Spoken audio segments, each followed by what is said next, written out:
ব্যারাকপুর নাট্য সমন্বয়ের পক্ষ থেকে 8 দিন ব্যাপী প্রথম বর্ষ নাট্য উৎসব অনুষ্ঠিত হতে চলেছে সুকান্ত সদনে।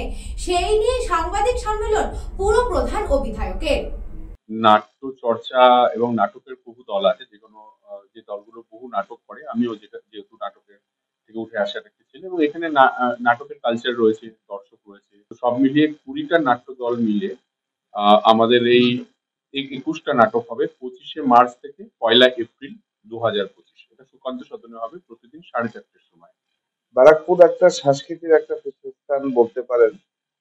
আমি মনে করি এই সাব ডিভিশনের মধ্যে যে আমাদের একটা হার্ট অফ দ্য সিটি যেটা সুকান্ত সদন, যেটা প্রত্যেকেই বহু জায়গার মানে আমাদের আগরপাড়াও প্রোগ্রাম এখানে হচ্ছে, কাঁচরাপাড়াও প্রোগ্রাম এখানে হচ্ছে, যে কারণে প্রত্যেকেই সুকান্ত সদনটা চেনে।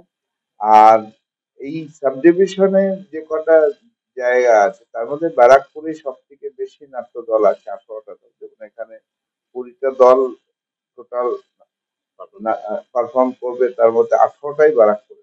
আর এরা প্রত্যেকেই অনেক দিনে পুরনো, তারা চর্চার মধ্যে থাকে, কিন্তু তাদেরকে সামনে রেখে মানুষকেও যারা পছন্দ করে নাটক, বহু আহ, মানুষ আছে নাটক পছন্দ করে না, তাদের উদ্দেশ্যেই এটা একটা উদ্যোগ ব্যারাকপুর পৌরসভা সহযোগিতায় ব্যারাকপুর নাট্য সমন্বয় কমিটি করা হয়েছে, যার মাথায় আমাদের সাংসদ পার্থ বৈদ মহাশয় থাকছেন আমাদের মাননীয় বিধায়ক রাষ্ট্রপতি মহাশয় থাকছেন।